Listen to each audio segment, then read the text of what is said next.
Mini episode 879 of the FDH Lounge is brought to you by Sportsology, delivering unconventional columns and webcasts about sports, TV, music, movies, and more. Follow them on the web at sportsology.com. The FDH Lounge. You'll want to schedule your life around it.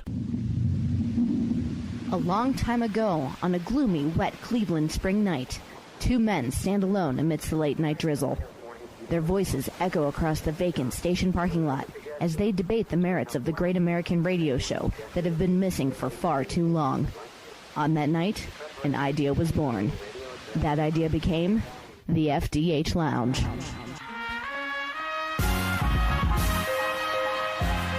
Welcome to the FDH Lounge. Hello, everyone. Welcome to FDH Lounge mini episode number 879. We have a very special guest on with us here today. He was on with us back when we were doing the regular full-length episodes at the late lamented Sports Talk Network. Actually, in our last couple of months that we were over there, he was on with us for episode number 144 on April 19th, 2011. It was a great conversation with him then, and a pleasure to have him back on to talk about his new book. And a pleasure also to get to talk to somebody in the acting business, because it's been really great over the course of our 10, almost 11 years now, with the great roster of guests that we've had on the program. A lot from the world of sports, a lot from the world of entertainment, some pro wrestlers that fall into a nice hybrid there. And but when you slice it down to actors, the roster that we've had on that, it's been deep in quality, if not quantity, with the folks that we've had on: Dan Lauria, Dominic Chianese, couple appearances from Matthew Modine, and now the second appearance from Curtis Armstrong with his excellent new book, Revenge of the Nerd, or The Singular Adventures of the Man Who Would Be Booger. Curtis, it's a great book, and I'm so happy that you included us on your book tour. Thank you for coming back on today. How are you, sir? I'm doing very well, Rick. Thanks. It's nice to be back. That was longer ago than I had remembered, actually. It was a true pleasure to have you on. Well, I'll tell you what, I referenced something during that conversation. You probably won't remember the particulars, but it came up in the last couple of days. I had your book. I've been taking it around. I've been showing it to some friends. I was at a family event the other day. I showed it to my cousin. First thing he said to me is, I tend to think of him primarily from Moonlighting, because I loved Moonlighting so much. I said, I told him that in the interview 6 years ago. I asked him if anybody ever said that to him, and he said, not really. I mentioned that to one of our show contributors, Anthony Petrone, who said, funny thing is, I generally tend to think of him primarily from Better Off Dead, because that's one of my favorite movies ever. So it's a small sample size, Curtis, but you've actually got three people who primarily think of you as something other than Booger. Right. Yeah, well, that's nice. I mean, the thing about it is, I don't have at all a problem with, being associated with Booger, with Revenge of the Nerds. I mean, I have always thought of it that the career that I've had over all these years, at least the film side of it, the TV side of it, is basically built on four jobs, which were Risky Business, Revenge of the Nerds, Better Off Dead, and Moonlighting. And everything that happened in movies and television after 1983 or 4 had to do with those jobs. And it's hard for me to really resent a character like Booger. It's something that at the time I thought I would probably hate, because it was a character which was very far from who I was and how I thought I would want to be remembered. But since then, I've realized that, it was a good, solid piece of work, and it really does mean something to people. And it's hard to be resentful, toward a character like that.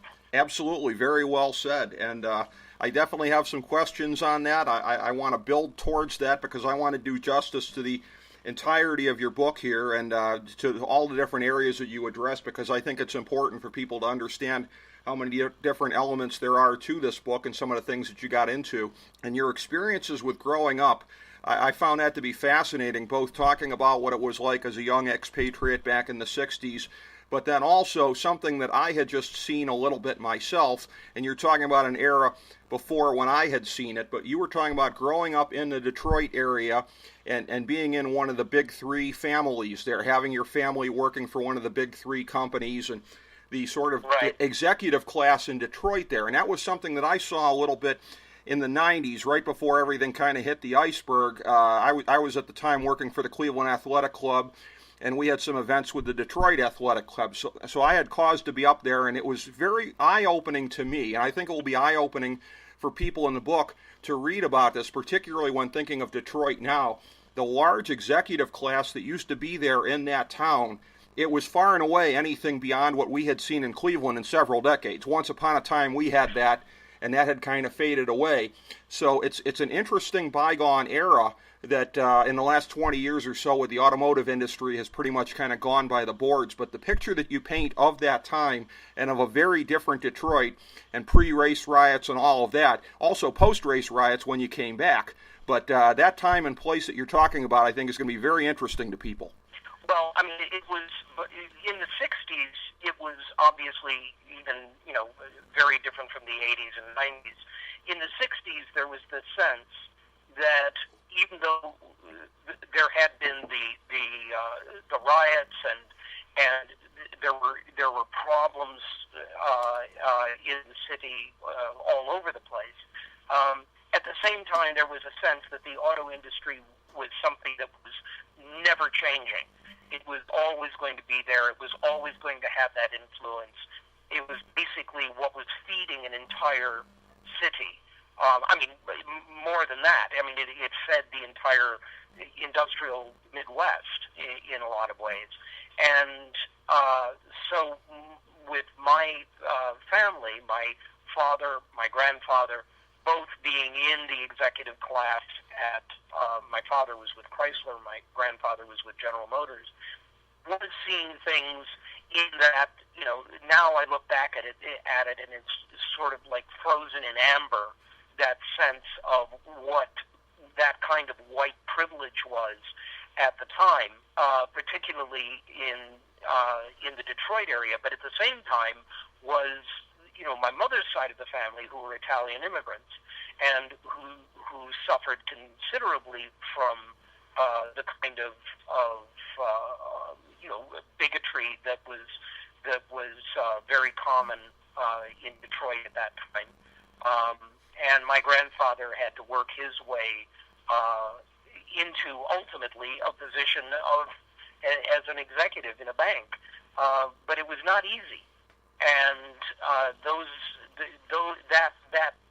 that pull and push between executive and blue collar, between WASP and Italian immigrants, was something that was always present in my life growing up. Absolutely. And when talking about your family, what was kind of interesting to me is that there was something in there that sort of subverted expectations, I thought, a little bit when you're talking about the memoirs genre. For somebody that goes into the performing arts such as yourself, you were mentioning about, again, your parents' love of music. For your mom, you mentioned liking some theater. And a lot of times you read that, and then subsequently you end up reading a little bit later on in there. So they were very happy with my choice of career when I decided to go into it. So it was really interesting to me. Yeah, you get into that, but they didn't exactly, pursue it to that degree of, we want you to go do this. So you really had to sort of go against the grain a little bit there. Well, but I have to say, I don't know that I've ever met an actor in my life who told their parents they were going into acting and the parents were excited about it. That's true. And that goes for people whose parents are actually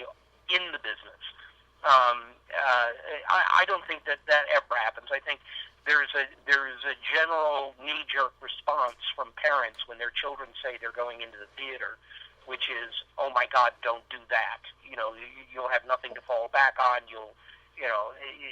It's very difficult business. You're, out of work a lot. You'll have no insurance and blah, blah, blah, all that. And so I definitely did get that response, but I don't think that's uncommon. And certainly my mother, although she did love music and she loved the theater and so on, it was very much, it was fine from distance. It wasn't something she wanted to see her son go into.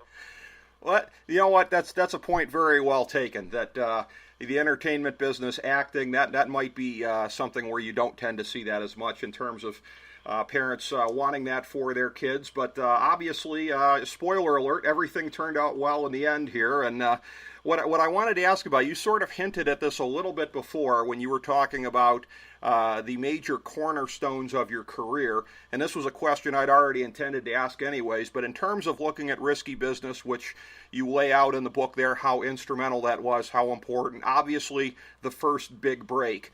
In a sliding doors world where that doesn't happen and you end up looking for that first major role elsewhere, obviously not everything looks the same afterwards, but do you feel that it was absolutely critical to the amount of success that you would later get in terms of having that role? Do you get a sense that you might have been up for some of these other roles subsequently anyways because you were good at playing them? How vital was that, in other words, that you had gotten that role to really kickstart things?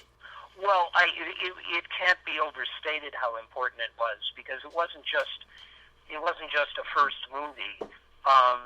It was a really good movie that was well received by people, but it was really more important almost within the industry than it was, like, for example, I don't know if it did that well critically. I don't know how much money it made at the box office or anything like that, but in the industry, people, writers and directors and DPs, people like that, directors of photography, they were the ones who tended to notice Risky Business because it was so beautifully made. And that was what wound up benefiting me, because the director of Revenge of the Nerds, Jeff Canoe, was a devoted fan of Risky Business. And Savage Steve Holland, who made Better Off Dead and One Crazy Summer and all the other things I've been involved with him, was the same way, another big Risky Business fan. And if you look at Better Off Dead, you'll see that in some ways there are a lot of sort of winks, a lot of parodies that touch on Risky Business, because he was also a big fan. And then when I read for Moonlighting, Glenn Gordon Caron, who was the creator of the show and the showrunner at the time, before he hired me, he wanted me because he was also a fan of Risky Business. But he then called the producer to find out what I was like to work with, because he didn't want someone who was difficult. But that means that, that just that one period between Risky Business and Moonlighting, the most significant jobs I had in that decade were because of Risky Business. Absolutely, and then, they then lead to working in other jobs. So it was all very, very, those early movies were hugely important, but Risky Business absolutely at the top of the list. And that's pretty much how I thought you would answer the question. Very, very interesting to hear you elaborate on that, though. That makes all the difference in the world to be able to hear the elaboration and how you saw the pieces fitting together. And something that I think also is out there that people should know about in terms of going out and reading this book is that you did a very good job of not just chronicling everything with your career, but of the people that you were around, and just sort of painting some pictures and giving some anecdotes there, whether it be John Cusack, Bronson Pinchot, whether it be Demi Moore, Bruce Willis. There were some interesting and I thought kind of funny little anecdotes from the Moonlighting set there, and I would say brutal honesty, but again, funny, not mean-spirited. Just a very sort of, I think, folksy kind of way of telling these stories and what it's like being around these people and all of the drama on the set of Moonlighting. I can't say enough about how great it was to be able to just sort of get your impressions of dealing with the other actors and actresses that you were around during this period of time, the ones that really came of age with you in the 1980s. Well, I mean, it's a very different way to look at it now, because now we look at Tom Cruise or John Cusack or Bruce Willis, people like that, as these huge names and so forth. But that's not the way I approached it at the time. They were, Tom had done a few movies, but he was 19, John had done some movies, but he was younger as well. Bruce was around my age, but he was really just starting to break into TV. I mean, none of these people were, huge stars when I worked with them. They were just actors. All of those people from that period. It was the only time I remember working with anyone in the '80s who knocked me out because I was so impressed by who I was working with was Alan Arkin in a movie that nobody remembers called Bad Medicine. But Alan Arkin is one of those people, and Jason Robards later on in the '90s when I did Adventures of Huck Finn.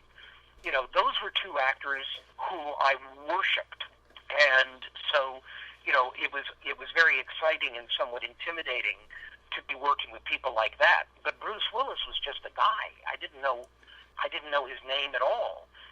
I talk about it in the book when I was writing down my notes when I got Risky Business, and I was writing down, where it was going to be and for how long and who the director was and all of that stuff. I was writing it down, and they said, and the lead actor in it is Tom Cruise. And I remember writing down Crews because I had absolutely, obviously no idea who he was, and I couldn't imagine it being spelled any other way. So, then years go by and we look back and we see these huge, larger-than-life actors, and you think, gosh, it must have been really exciting to work with them. It really was just working with people. Well, see, that you just put another layer on what I just said there. That's very interesting because, again, these formative years in terms of these actors and actresses really kind of breaking out and getting to the big time. And as you point out, in many cases, whether it be Tom Cruise, Bruce Willis, Bruce Willis before he was Bruce Willis, so to speak. And exactly. That's the thing. I mean, I remember my first day on Moonlighting. What impressed me was Sybil Shepherd, not Bruce Willis. Sure, because she was totally established. I've seen Sybil Shepherd in the movies since 1971. So, I was far more impressed with Sybil than I was with Bruce.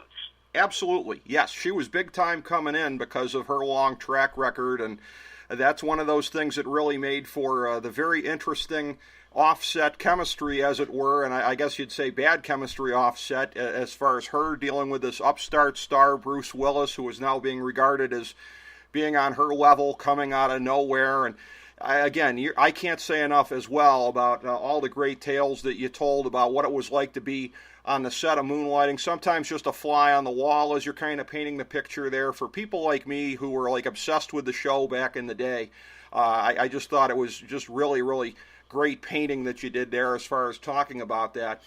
And as far as the show's place in sure. As far as the show's place in TV history, I'm curious what you think about this because, it's more so we think of it from the rock genre where the whole thing of like live fast, die young, leave a nice corpse.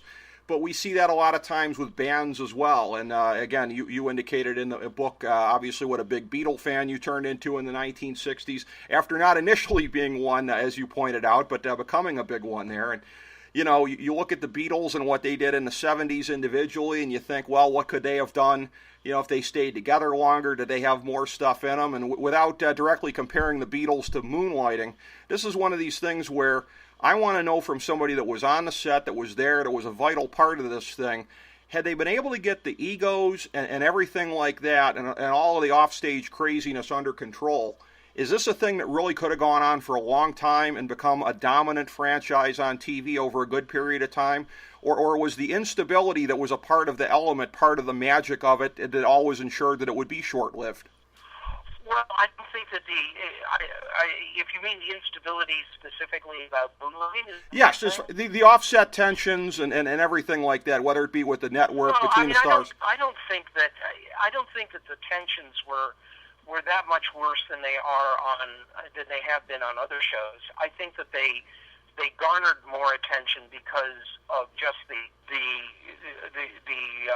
charisma of those two people. The way that they came off together on film was, it was what made the show what it was. It was what made a star out of Bruce. It was what made Sybil's star continue in the ascendant.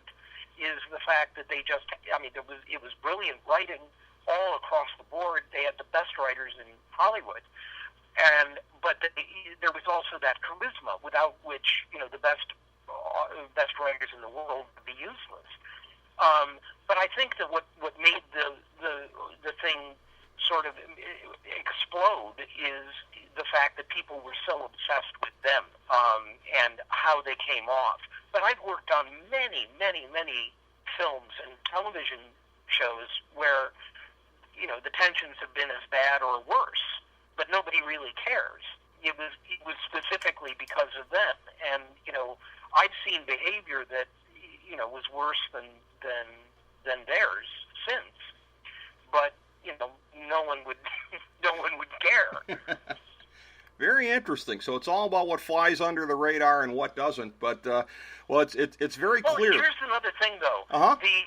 The thing about moonlighting, in talking about that, as you pointed out in your questions about the early days and so on, it really was my intention to do a narrative, a nerd narrative, where I because I didn't. It wasn't like I had not been a nerd before Revenge of the Nerds. I was born and raised a nerd. I may not have called myself that in the '60s, but I was. And so I think as a result of that, once we get into the films and the TV and we start dealing with figures who are very well known, that to some extent takes over. That takes over the narrative because everybody's interested in that aspect of it, and I can't blame them. But it was not my intention to just do like a tell-all book or something, or go after people for that reason. It wound up, a lot of the focus tends to be on that because that's the instant connection that people have. And also, it was, for me, when I started working on this, I didn't really have a book that I was sort of framing mine on. I'm a big reader, and I love reading books about film and music and so on. I didn't have one that I was using as an example or a template. Well, what I did know was one of my favorite actors had been Alec Guinness, and before Alec Guinness died, he had written his autobiography. And it was, got quite a lot of attention at the time, more because Star Wars, I guess. But for me, I was excited because I had loved him in the Ealing comedies back in the 50s. Those were among my favorite movies. And I was so excited to hear him talk about that period, working with Herbert Lom and Robert Crichton and Peter Sellers and people like that. And I then, I got the book on the first day it came out, and it turned out to be primarily about his conversion to Catholicism, which wasn't interesting to me at all, especially as someone who had been raised a Catholic. So the one thing that I, when I started work on this book was, while I want to tell a nerd narrative that has to do with my life, I also am aware that people are not going to buy the book unless they get the behind-the-scenes stuff from the films. And so I didn't spare the stories for the whole. Absolutely. I want to co-sign on what you just said there. The only example that I can think to use in the typical kind of odd style of this show going back over a period of time. We had a time several years ago when in back-to-back weeks we did book interviews when Bob Barker had his book coming out, Priceless Memories, and a woman named Missy Hyatt, a pro wrestling valet from back in the day, and she did a real tell-all, wrestlers she slept with, etc. So from one end of the spectrum to the other, Bob Barker's book, completely upright, didn't get into any of that stuff, whatever. Missy Hyatt's book, the other end of the spectrum, and I don't judge her for that. It was a great, entertaining read, let me tell you. But your book, let me just frame it this way for the listeners, far more Bob Barker than Missy Hyatt. It was classy. The stuff you got into was not in any way inappropriate in my estimation, so I just want to make sure I'm clarifying that as I also praise you for your candor in telling these stories. Well, thank you. In sort of building the whole thing here, the theme of the book, Revenge of the Nerd, it was interesting to me, again, we talked about this a little bit, as far as the reckoning of how you eventually sort of came to grips with this character and what it meant to you and how it helped to define your career. And the question I'd like to ask you about that is that we always hear it's sort of a negative slant put on these type of things here. The word in Hollywood, of course, always gets to be typecast, and that's basically taken as like a poisonous type word. Actors and actresses many times are fearful of being typecast. I tend, from the outside looking in, more so to think of it more broadly, sort of like a wheelhouse, that a defining role can help sort of define where you fit in, what your strengths are, things you bring to that. And an example that I would use, I'm a fan of Aaron Paul, and he did such a great job on Breaking Bad. I've been a big fan of the Hulu series The Path, and if you watch The Path, you can certainly see some of the Jesse character from Breaking Bad in there. It's not a lot of it, but you can see a little bit of it in there. And your roles, you talked about it before, as far as the overall sort of nerd catch-all kind of a thing here. There's some commonality to the roles that you are best known for over a period of time. So talk about that as far as, on the one sense, the negative sense that people are fearful in Hollywood of being typecast, but on the positive sense in terms of establishing your wheelhouse and where you best fit into the business. Well, I think that when it comes to typecasting, it's an odd. I think there is a definition. I mean, a difference between being typecast and being defined. Yes. And I think that being defined, a defining role would be, in my case, would be something like Booker. It's the one that everyone knows, basically. But for me, as I was living through my career and continuing to live through it, I don't think I ever thought Booger hurt. I did play the role 4 times, but that was a choice that I made. But I don't think I ever felt that it had hurt me in any way. On the contrary, like I was saying earlier, it got me well known. It got my name better known. As the years and decades would go by, I would wind up getting jobs, all sorts of different kinds of jobs, from guys who were, kids when the movie came out, and are now, in the studios. So, and they, would think, oh, I loved this character, I want to hire this guy. So it never felt like it was overwhelming me. It never felt like it got in the way of my doing other things.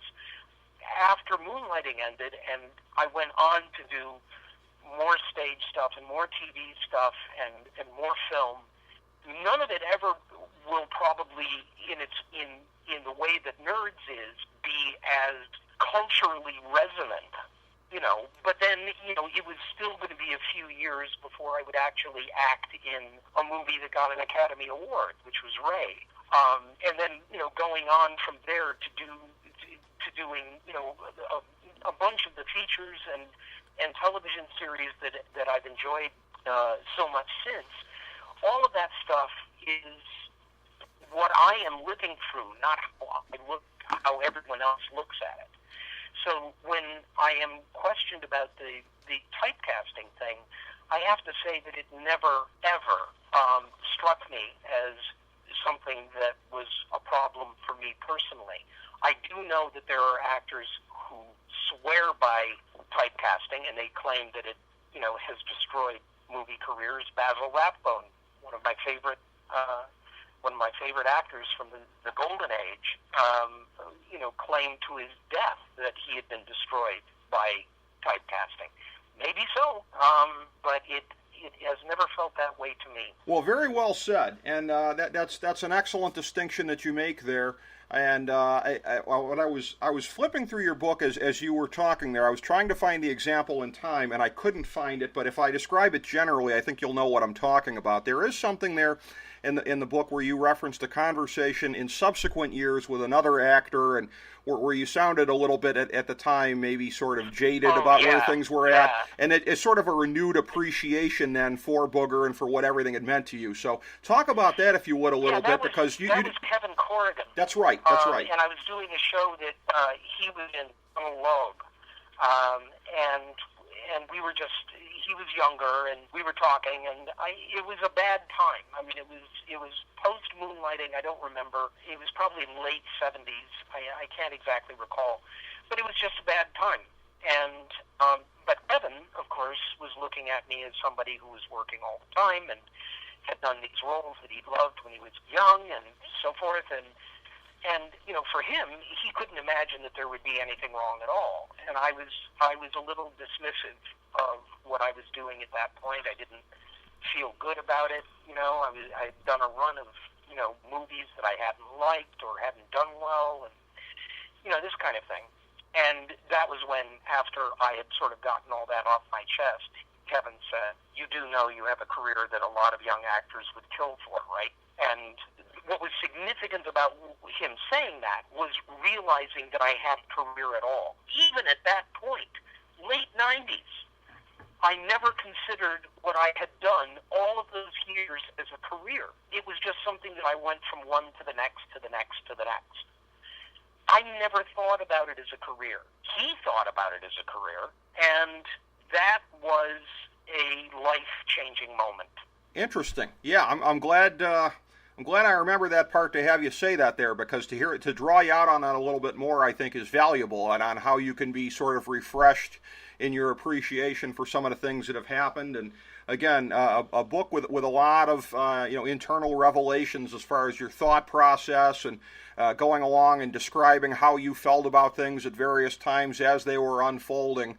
A really, really excellent book, I feel. In terms of other things going on subsequently here, I have a very poor record of asking people about things from Wikipedia, because in almost every instance it's been something that's been put on Wikipedia falsely, so we'll see if my losing streak ends. But I see that you were listed for the Barbie movie in 2018. Is that accurate? Yes, I know. Okay. It's really funny. I'm not in the Barbie movie. I don't know. I have no idea where that came from. Oh my God! But people keep asking me. I should probably go in and remove it, because until people started asking me, I didn't know they were making a Barbie movie, let alone that I was supposed to be in it. So no, I'm not in the Barbie movie. This has become a recurring joke on the show, how it keeps happening to me, Curtis. The only time I ever really felt bad about it, you're taking it in good humor. The pro wrestler Jacques Rougeau, I think, was branching out into acting a little bit, and they had it that he was going to have a part in a bigger movie, I think, with Ashley Judd, and I asked him about it, and he was kind of like, "No, I think somebody's making fun of me by hacking my page," and I felt like dirt for asking him about that. So I well, listen, as in general, my daughter is in college now, and one of the things that I think even from high school, she was told by her teachers and later her professors that Wikipedia sources are unacceptable and will not be accepted under any condition. And I think that that's a wise thing in general for people. Generally so. If you need some, because the last time I looked at my Wikipedia page, it was so filled with mistakes, and it has, I didn't put them there, someone else did, but I don't know where they get their information. Well, it's just funny that you're right. They have a failure rate of whatever degree. My failure rate with Wikipedia is well above what the average is, because seemingly every time I ask somebody about something from there, it's not accurate. It was, of course, in the service of trying to do what we like to do on this show, which is to help guests promote whatever projects are going on. So we can scratch Barbie off the list. But as far as you've got the book going on here, are there any other projects out there that you'd like to talk about, Curtis? Well, this summer has been really just the book tour. I haven't been doing anything else. I'm expecting I've got one more stop on the book tour, which will be at the beginning of November in Tucson, actually, returning to the University of Arizona. We're going to be doing a screening of Revenge of the Nerds, and I'll be reading from the book and signing and doing all of that sort of thing. We'll be selling the book there. So I've been doing that really since April, and I expect once I get through the end of this book tour, then I'll start thinking about going back to my day job. Well, that appearance out there in Arizona sounds like it is going to be a singularly great one for your fans, to both get to see a very entertaining movie with you there, have you read from the book, as we've been saying, an excellent book, Revenge of the Nerd, or The Singular Adventures of the Man Who Would Be Booger by Curtis Armstrong. Curtis, again, amazing memoirs. Very grateful that your publishing house sent us out a copy here, and just was great to tear through that, have this conversation with you today. Best of luck on selling these books and the subsequent career. Please don't be a stranger. It's a pleasure talking to you, sir. Well, thank you very much. It was great talking to you again. I appreciate it, Curtis. Thank you so much. Thank you, everybody, for joining us here today in the FDH Lounge. As we bring the show to a close, we would like to extend our deepest gratitude to NBC, CBS, ABC, Fox, all Clear Channel affiliates, TNT, TBS, USA, UPN, Deadspin.com, YouTube.com, YTMND.com, MySpace.com, various blogs, Fox News, CNN, CNBC, MSNBC, IamBoard.com, Billboard.com, Google.com, ESPN, ESPN2, ESPN News, ESPN Classic, NBA TV, NFL Network, Sports Time Ohio, Athlon Magazine, Comedy Central, Cartoon Network, The Boomerang Channel, QVC, BET, The Spice Channel, Steno Notebooks, Manwich, Papermate Office Supplies, waitresses, strippers, bartenders, garbage men, janitors, microwave popcorn, the writers of The Office, Scrubs, Entourage, My Name is Earl, Oz, Metalocalypse and the Boondocks, Aquafina, and the Periodic Table of Elements.